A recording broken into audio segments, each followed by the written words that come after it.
Hello, everybody. My name is Reggie Gackett, and I want to welcome you to the first webinar of our 2020-2021 Family Webinar Series.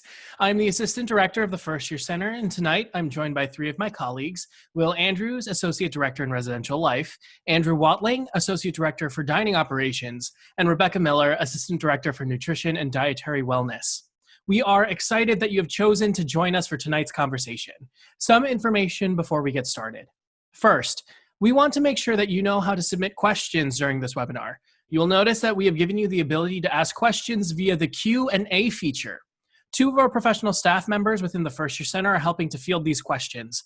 We will answer those that we find applicable to the audience as a whole on this webinar, and we'll respond to more nuanced or personal questions via email next week. Let's go ahead and make sure you know how to use the Q&A feature. Use the Q&A feature to share some of the places you may be watching from, and we will name a few of these places on air. While you do that, this webinar is being recorded live. Next week, we will upload this webinar to the families.woostel.edu website. Lastly, in a moment, we will hear from Will, Andrew, and Rebecca about the services offered by both Residential Life and Dining Services. If something our panelist says sparks a question, don't forget to send us your question using the Q&A feature. After hearing from all three panelists, we will move into the question and answer portion of the evening. Before passing things off to our panelists, I want to share some of the places people are joining us from.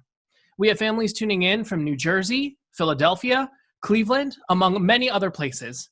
Now, since I know you all want to hear more about housing and dining, I will turn it over to Will to first talk about residential life.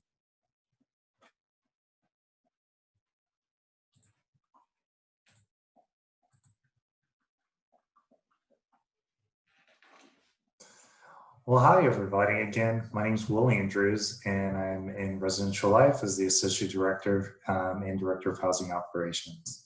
So I'm going to tell you a little about our housing assignments and the policies.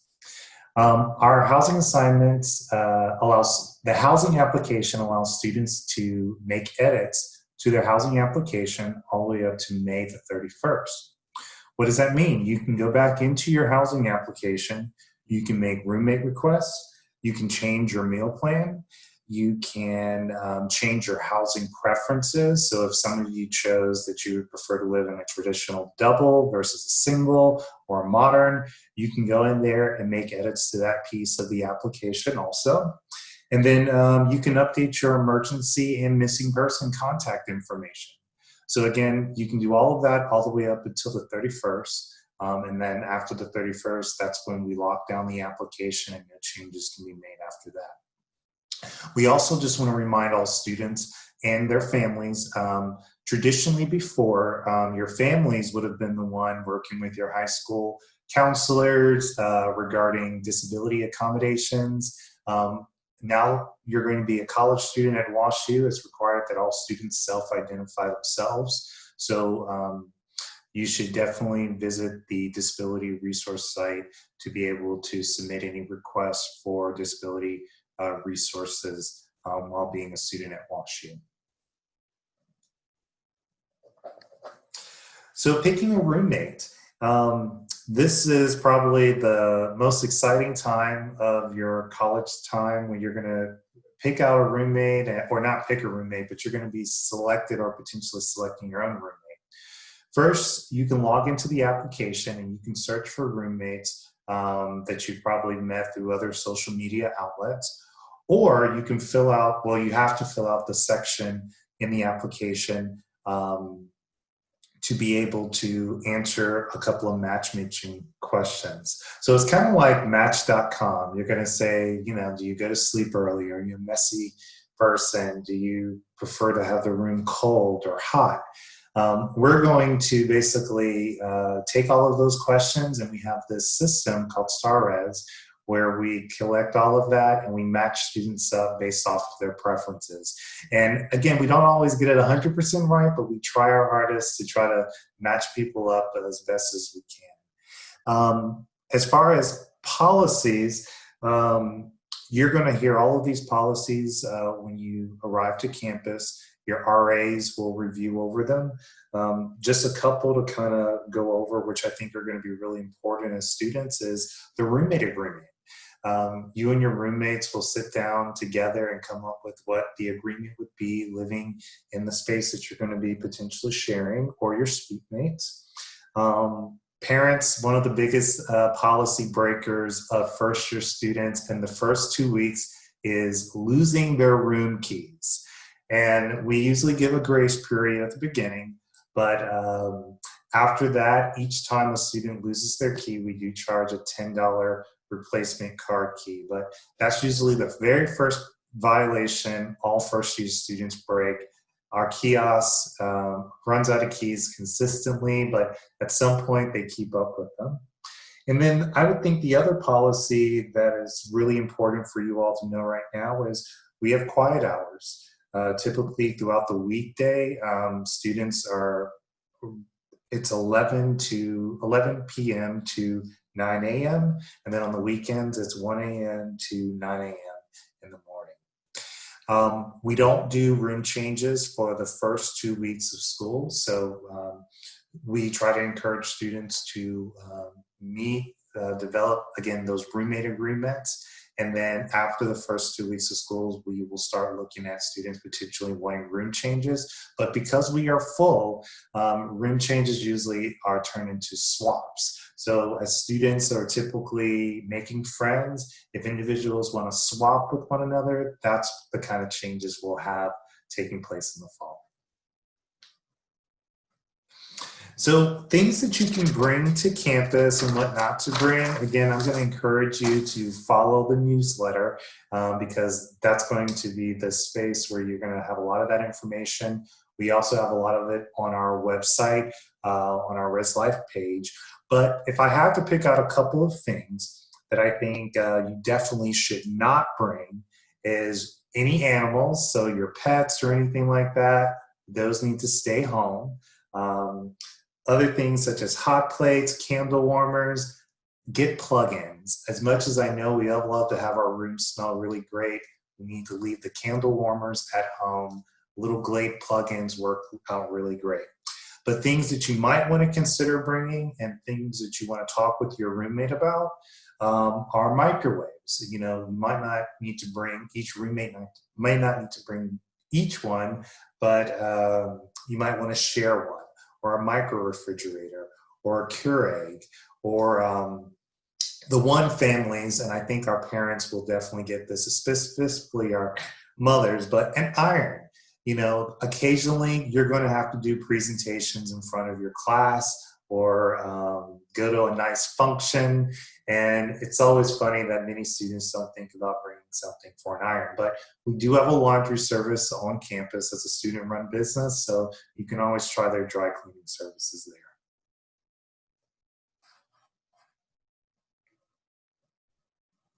And that's all I have. Yeah. Thank you so much, Will, for sharing all of that information. Families, as a note, in the chat feature, we will be sharing some links and emails that our presenters may be referencing throughout their presentations or throughout their answers during the question and answer portion.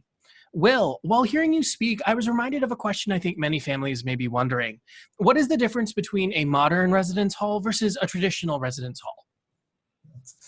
So we have two different styles of halls, and really the difference is we have a couple of ones that have been built in the last couple of years, and then we have a couple that were built in the early 60s and 70s and so forth. All the buildings come with the same amenities. It's just one's a bit newer than the other. But we've done quite a bit of upgrades in our traditional buildings. One of the big differences I would say is in our traditionals, some of them are more suite styles. So they have common rooms and a couple of balconies. And in our modern halls, those are your traditional doubles and shared bathroom between the mix, but we have quite a few single room options in the traditional area also. That's where mostly our single room options are in our traditional halls. Thank you so much. I am now going to invite Andrew to speak with us about dining services. Great. Thank you, Reggie. All right. How's everybody doing this evening? My name is Andrew Watling. I'm the Associate Director of Dining here for Washington University. So I have mostly some information about meal plans that everybody has questions about that I'm going to share with you all this evening.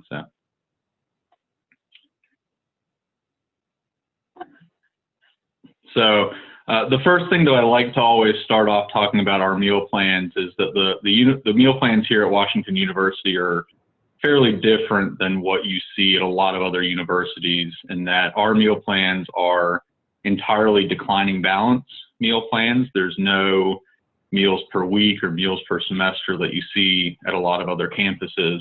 And so that can be a little bit different when you're trying to navigate choosing which meal plan is best for your students. So our meal plans are entirely declining balance points, which means you get to spend what you want, when you want, and where you want on campus. So when you go around campus, everything in all of our dining halls, cafes, coffee shops, convenience stores that we have on campus, everything has a price. You use your meal plan to buy it.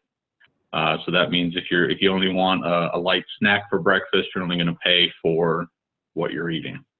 That does mean that there's no meals per week minimum. And so it's a lot of students, when they're looking at what meal plan they want to pick, look for how many meals a week that's going to get them. And so it's a little bit challenging with our meal plans to say how many meals per week that's going to get you, because every student's eating habits are very different. So a student who eats a lot of snacks or who drinks a lot of specialty coffee drinks throughout the week isn't going to get as many meals per week out of their meal plan because they're using it for other items. So it takes a lot of looking at what you think your spending habit might be to figure out which meal plan is going to be the best one for you. So we have 3 meal plans that first-year students are eligible to purchase. The silver plan is the basic plan. This is the smallest meal plan that first-year students are able to get. And typically, we say that this gives you about 10 to 12 meals per week, and this usually covers what most students need for their dietary needs throughout the school year. This means that you have the flexibility to go off campus, eat at restaurants in the area without feeling like you're losing some value out of your meal plan. But it gives most students enough to eat throughout the week, have some snacks here and there without necessarily feeling that they're going to run out. The gold meal plan is a little bit larger.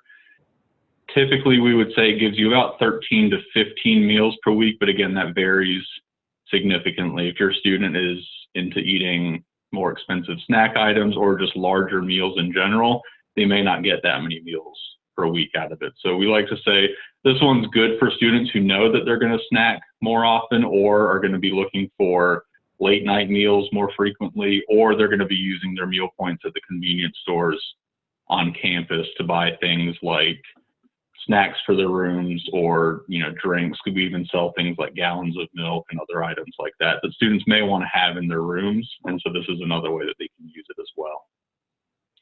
And then the platinum meal plan is our largest meal plan. This one, we heavily recommend this for very active students, varsity athletes on campus, students who know that they're going to be eating a lot. They're going to be eating most of their meals on campus. So I strongly recommend this one for students who know that they're not going to be leaving campus a lot on the weekends and they're going to be eating all of their meals here on campus.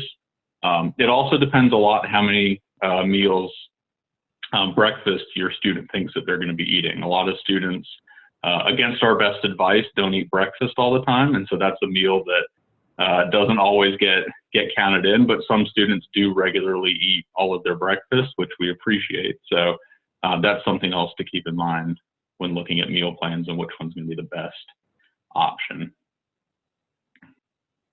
So the great thing about the meal plans here at Washington University is that if you run out of meal points, you can add Bear Bucks to your account at any point.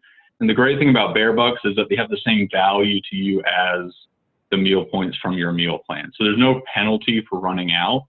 So if you choose a smaller meal plan, you find that it's not going to be enough for you, you can just add Bear Bucks to your account and you can continue using those on campus just like your meal plan was.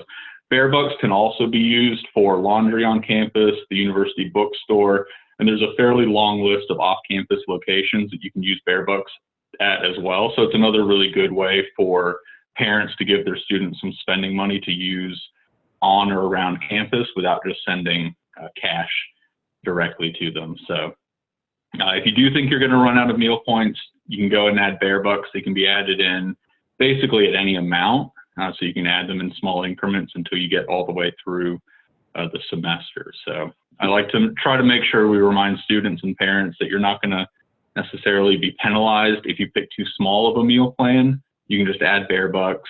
And so the only thing you'll have to plan for is the financial addition of bear bucks towards the end of the semester.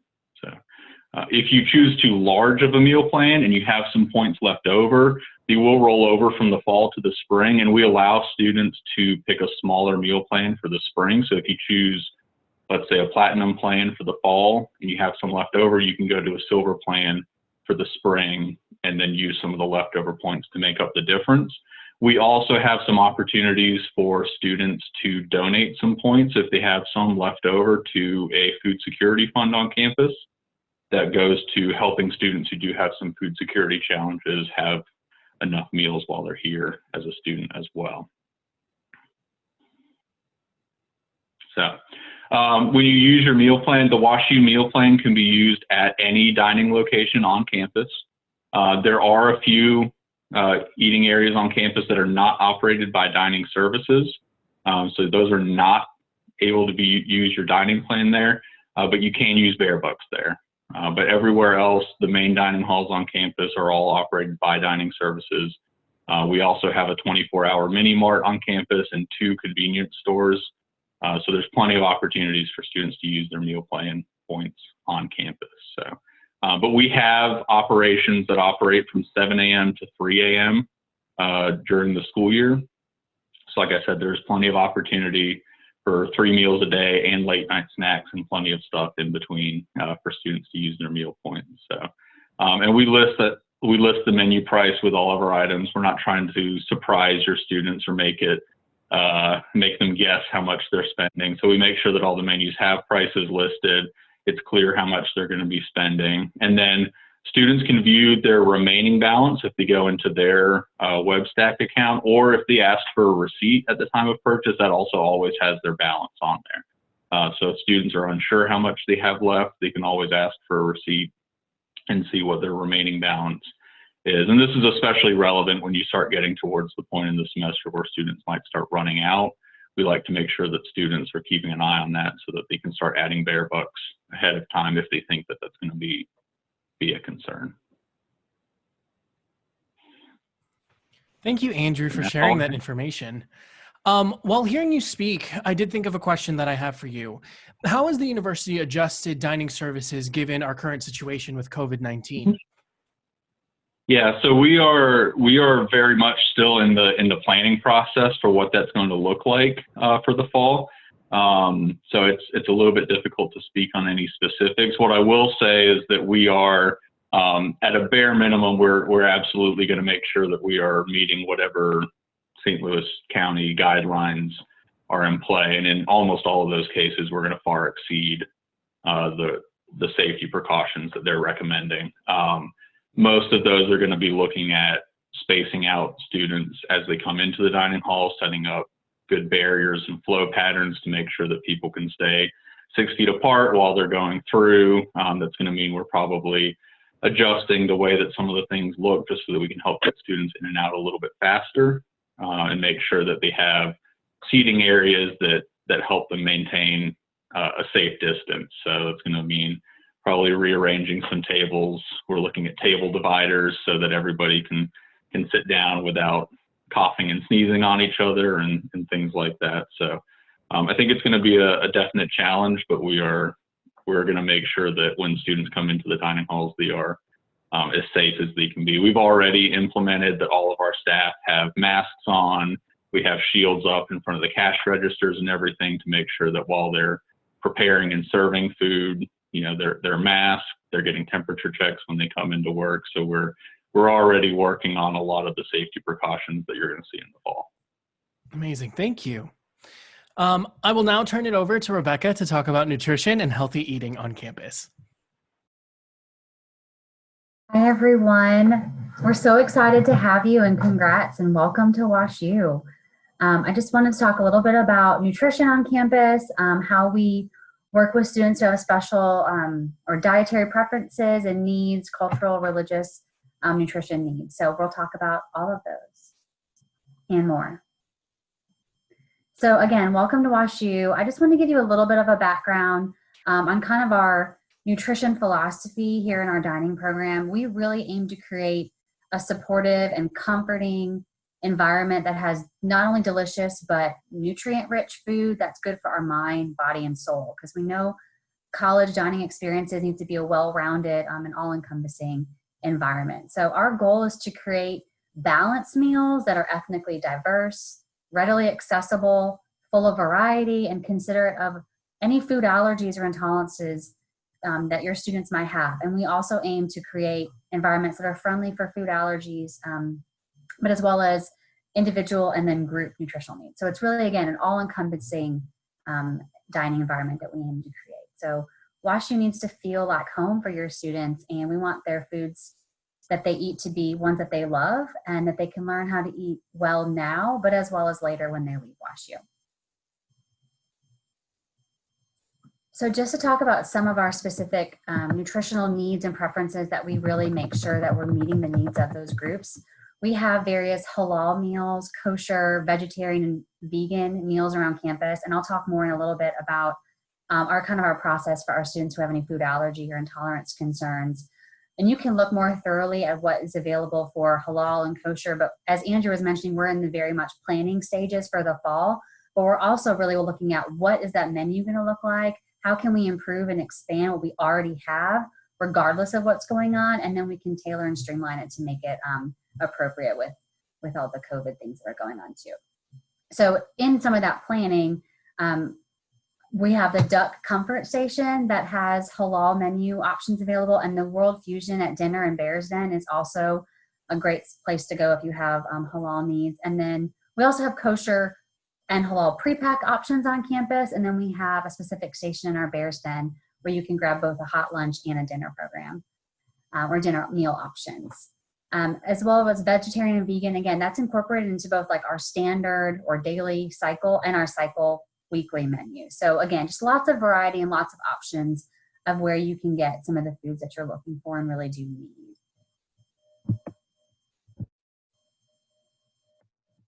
Food allergies and food tolerances. So this is a big passion of mine, and wanting to make sure that everyone has the same enjoyable, comforting, friendly dining experience, and really a place where you can gather to meet with your friends and your colleagues and classmates. So even if you have a food allergy or intolerance, we really work to meet you with your needs and really try to educate you on what's available. And so you can look at our dining services website for that information. There's also an app that is in sync with the website, and so that's also updated with the menus at each location. And there on the website and the app, you can also find the full nutrition facts label with the ingredients and any allergens that might be in there. So that's a great reference to kind of keep in the back of your pocket to always kind of pull up, depending on where you are on campus and where you might want to dine.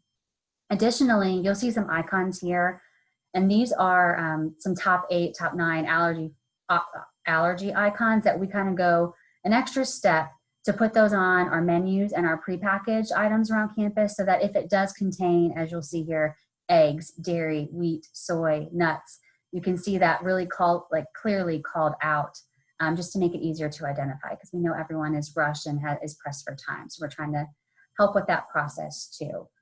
We do have retail items in our convenience store that Andrew was referencing, like Ripple pea protein milk or oat milk, soy products, silk products. So that can help with students who might need one or the other, depending on their allergies or their needs.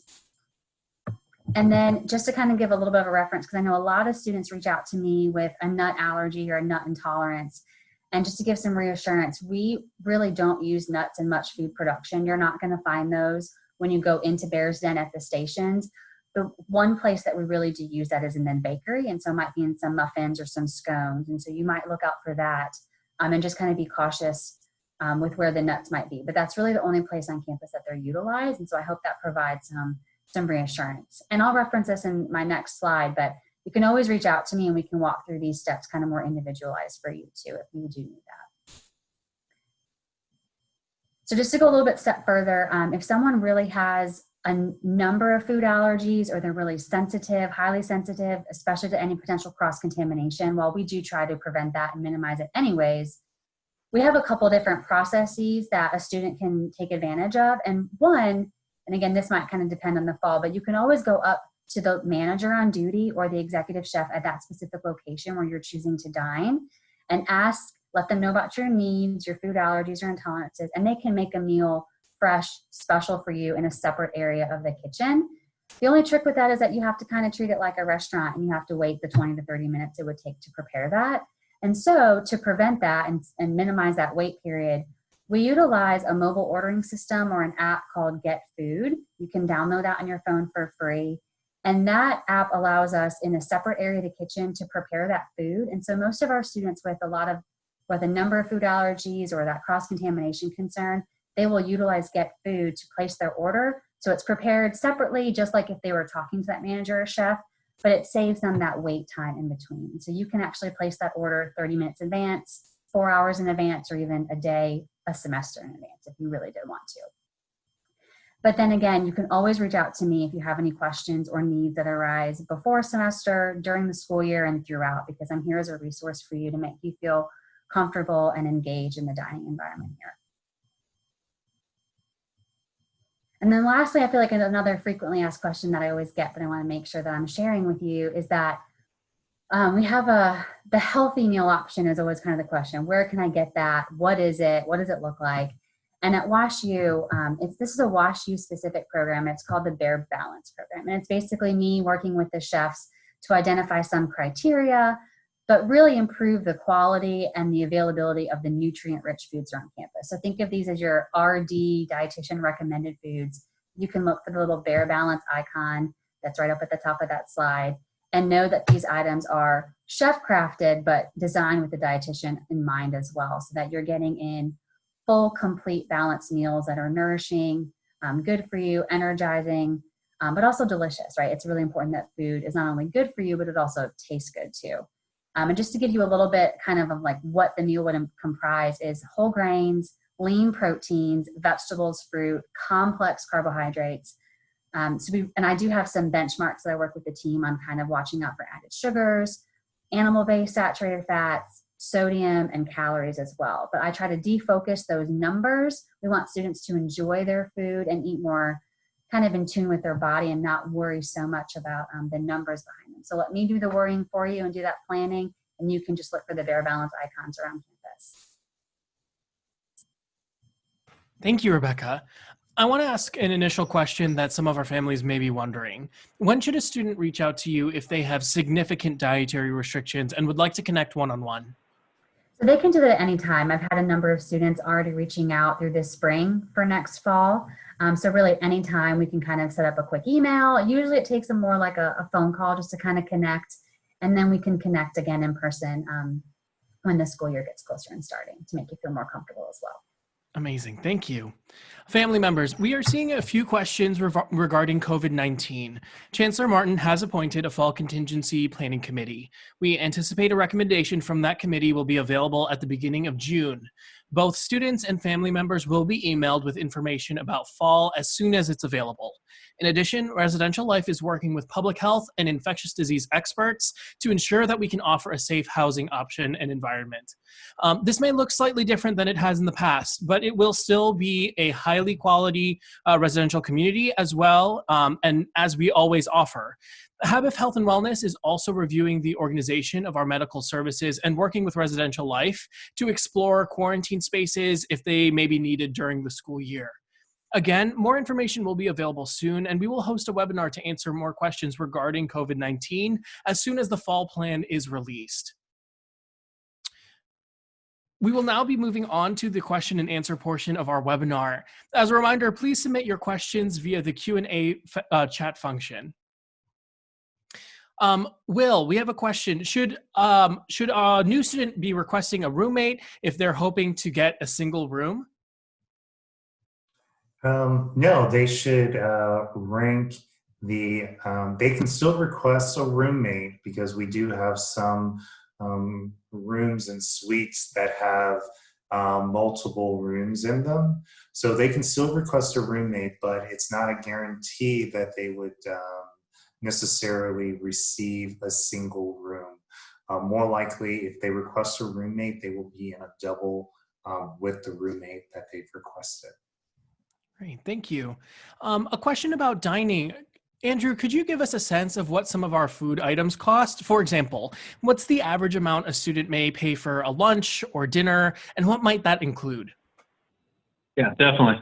So our average meal or ticket, if you will, throughout last school year, I think was $6.75, give or take a couple pennies. That does include snacks and some more expensive items. So I like to give about an $8 ballpark as a rough figure of what students should expect to pay for a meal, and that should include. And this is something that Rebecca is also heavily involved in, making sure that we have well-rounded meal options that fit within that kind of a price point. So that's approximately what students should look to pay. We obviously have much more expensive options on campus. For example, we have Ibby's, which is a sit-down restaurant, and you can buy a $20 steak with your meal points, which is obviously not going to last you nearly as long. But we also have cheaper options. We have meal options that are in the $5, $6 range as well. So it's really important that students pay attention to the prices of what they're eating. And I think this is a really important time for parents to have some budgeting conversations with their students before they come in to the school year, to make sure they understand how far the meal plan is going to get them and what that looks like in the real world as well. Great, thank you. Can students still have roommates, Will, if social distancing is in place? Again, we are working, and I believe you alluded to this earlier, with our wellness and our Habit wellness team here on campus, and they're going to be providing Residential Life with recommendations on how students should be housed in the residential hall. So more information to come, but at this time, we're relying on the health professionals here at the university to guide us on how we're going to house students in the fall. Question around nutrition and dining. How does the university train staff around allergies and food restrictions? We have a couple of programs, and for the fall specifically, Andrew and I we're looking to do a FirstYear certification, and so we will be doing that and implementing it on our staff before the fall starts. Great, thank you. A question about the housing application. Is the residential education experience section of the housing application used in assigning roommates? Not necessarily in assigning roommates. It helps guide our live-in staff, which are all master-leveled individuals who are they're trained in creating a residential experience here at WashU. So it's kind of a gauge of what students are looking for. What are some factors our staffing to be aware of students coming in, so that the RA staff and our professional staff can definitely inline programs around what the students' needs are. Thank you. Andrew, we had a family member ask that you spoke briefly about this, but would you be able to clarify? If my student selects a larger meal plan to start the semester, can my student change their meal plan later on? They can change it later on with some restrictions. And so there are deadlines that students can make changes up to their meal plan, especially downgrading to a smaller size meal plan. My recommendation is typically to either wait for the next semester to see how far that goes and to get a smaller meal plan. Then it's also not necessarily a bad thing to run out of meal points and to use bear bucks towards the end of the semester. So I like to kind of make sure I remind parents and families going in, because you can add bear bucks at the same value. So if you don't think that you're going to use a larger meal plan, maybe take that extra money, set it aside to add in bear bucks later, and that gives you just a little bit more flexibility if that's a concern for you as well. Great. And in the chat function, families, we've just linked a web page that explains a little bit more about bear bucks over there. Will, if I am a student who is applying, what are my odds of getting a single as a first-year student if it's my first choice request? So we do have singles, but majority of our housing for first year students is made up of doubles. So I would say maybe about 10% of the freshman beds that are available are singles, and the rest are majority doubles. What your chances are, again, at this time, I don't know.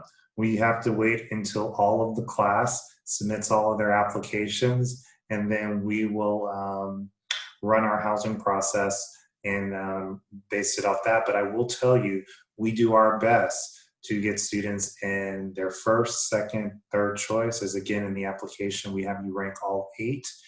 We try the majority, I would say 85 or 90% of the student receive their first, second, or third choice in our housing selection process.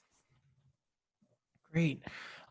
In terms of food, if the university changes a recipe or modifies a food that's typically served, do you provide signage to let people know?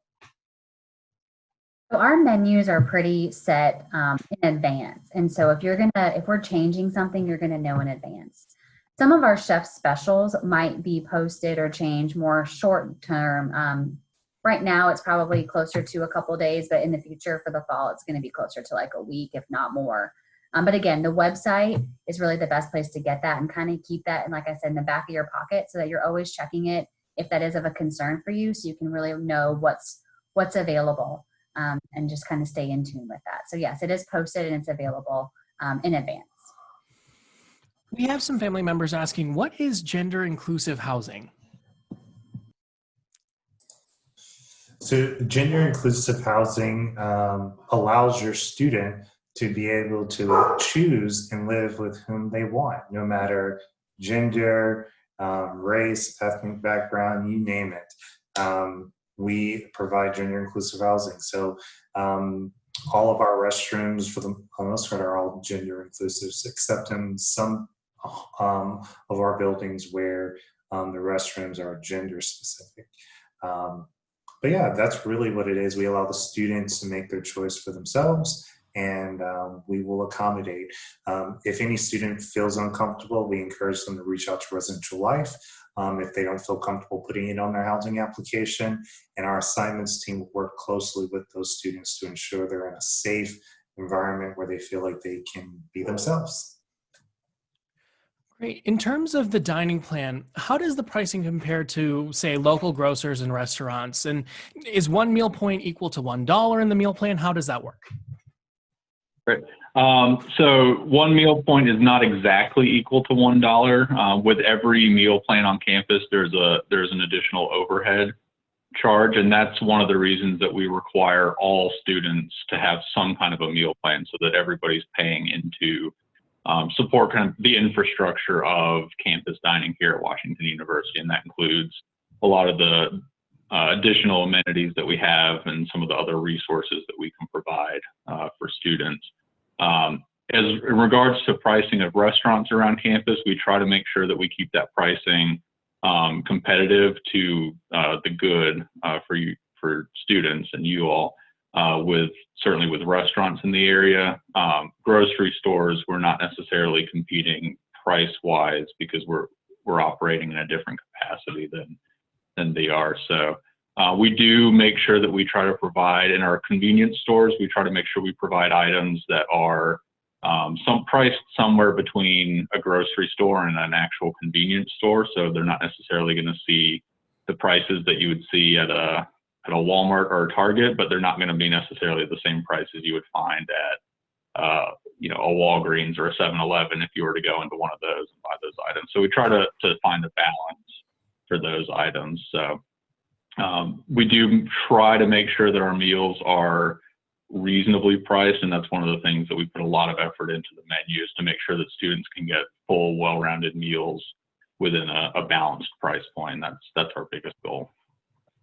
Great, thank you. A follow-up to that, are healthy options such as fruit similarly priced as prepackaged snacks like chips to encourage students to eat healthier? Andrew, do you want me to answer that one? Sure, you can answer that one. Sure. So as Andrew was kind of pointing out, like our prices are based off of essentially our food costs, and then we have some labor costs in that. So we're very mindful. Andrew and I especially work together and collaborate on this to do price checks around campus and make sure that it is affordable and it is appropriate for what you should be finding out in the community. With that being said, we do have some added labor costs, and so we just want to make sure that it's appropriate. But again, we're always evaluating and kind of checking to make sure that those are in line with what's feasible, what's reasonable. Thank you. And I guess can I add to Reggie that as I'm thinking about it, that's also where kind of just reaching out, and even if it's shooting me an email to kind of express some concerns, I can give you some tips. So just kind of think buying some whole fruit is going to be a better value for you than buying the prepackaged, pre-cut fruit, because you're having someone else do that cutting and that chopping for you. Whereas if you can just grab the apple, the orange, the banana, the pear, the cutie, whatever it is, you're saving some cost there. So those are some real world tricks and tips nutrition wise that I would recommend to families as well as students. Great, thank you. Do students have to clean their own bathroom in a suite, Will?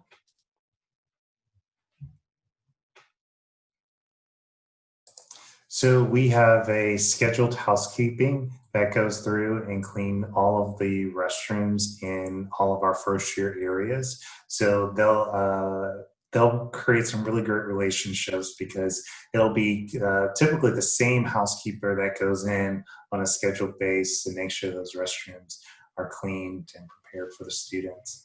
I wanted to just do a follow-up question regarding the gender inclusives because I thought of it and I just want to make sure on our housing application, we ask individuals, are they open to gender inclusive housing? And I want to make sure I just kind of go into it a little bit more. But what that means is like, all of our floors at WashU are, we are mixed co-ed. And when you select that you're open to gender inclusive housing, it just doesn't mean that you're open to the opposite sex living in the room with you. That means you're open to any student that express their gender or their sexuality in any way.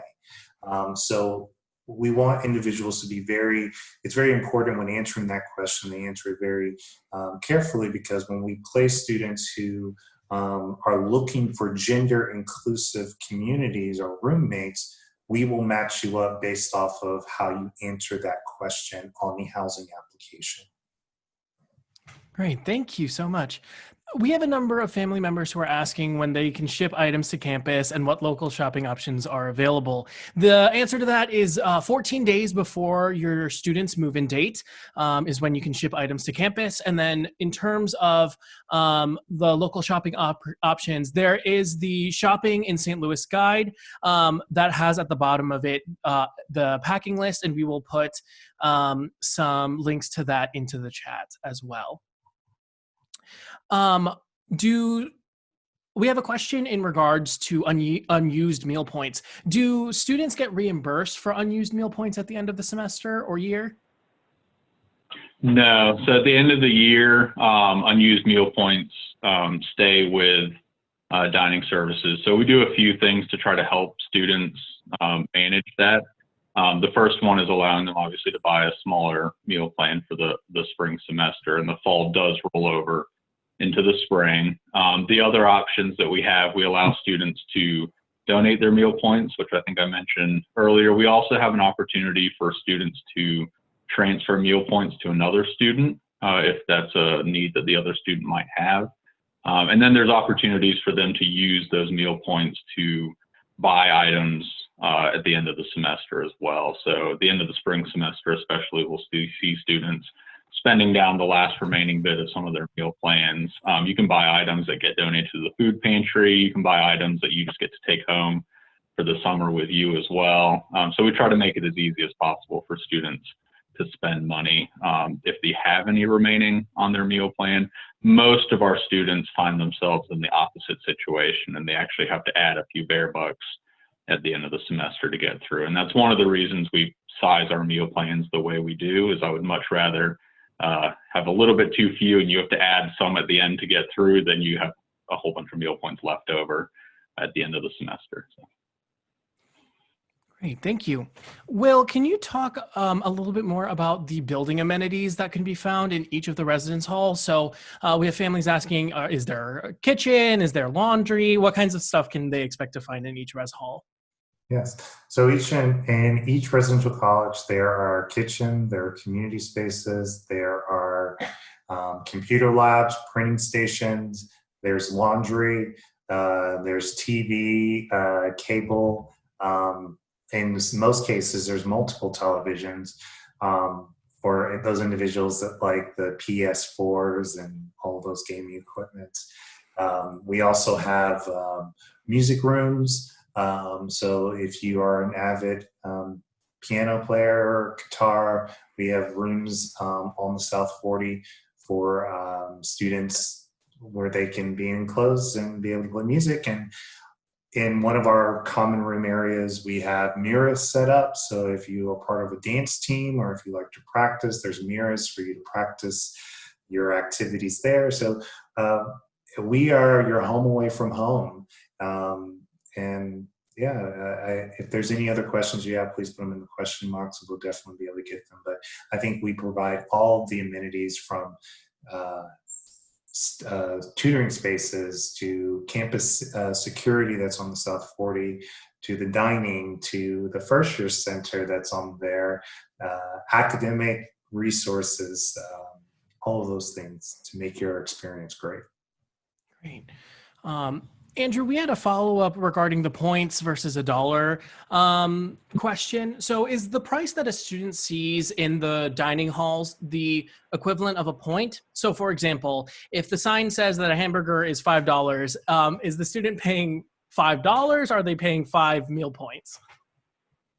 They're paying 5 meal points. So there's no math that they necessarily have to do in the dining hall. So the price that's listed on the menu boards is the points that they're using. Great. So, and that's the amount that'll get deducted off their plane. Perfect. What type of bathrooms are available in traditional residence halls? Are they community or are they individual? So we do have a mixture. We only have 2 buildings on the South 40 that have community bathrooms setups. In all of our other buildings, there's no more between 4 to 6 people, 4 to 5 people, sharing one restroom at any given time on campus.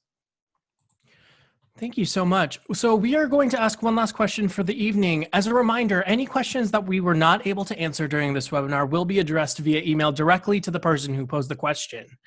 Panelists, thank you so much for the information you shared tonight. What is your one last piece of advice for families of WashU students as they look to the fall semester?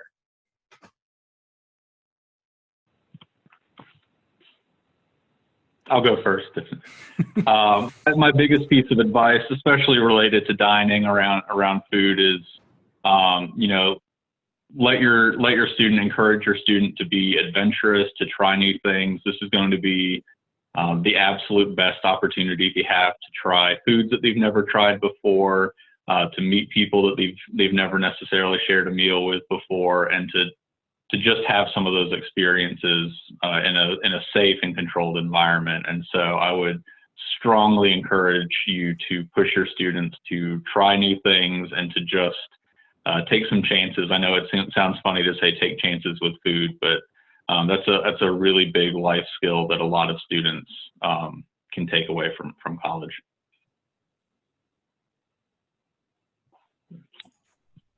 My advice or recommendation to families is definitely spend as much time with your child as you can be right now, because once they get to campus, they will be busy. And maybe schedule calls. You're not going to expect the call every day. Occasionally, I get the call from a parent saying, I haven't heard from my child in 5 days. I want to know if they're okay. Well, guess what? They're just having an amazing time and they're engaged in all the activities that are going on across campus. So I would just say maybe schedule some weekend calls. But yeah, and then a plug for dining services. One thing students love really right now are the endless coffee cups. I don't know how many times first thing in the morning I see the line of students leaving the Bears Den with their mugs. And I think the coffee to go is one of their biggest things once they're trying to get to class. And when it's cold here, it's nice having a warm cup of coffee to walk across campus.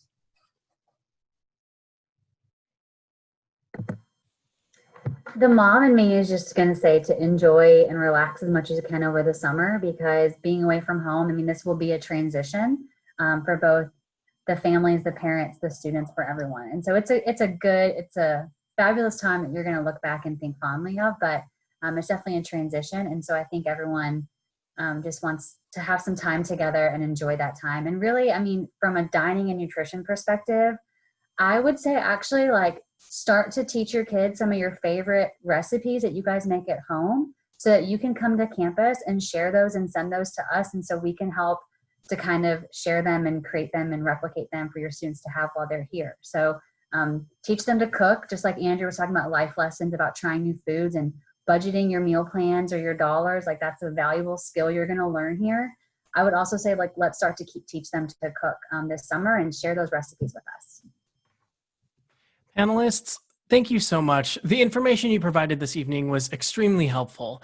I am confident families of WashU students learned quite a lot from your presentations and answers. Families, we hope that you learned some valuable information this evening. Stay tuned for our next webinar, a conversation with Habif Health and Wellness Center, occurring on Monday, June 22nd.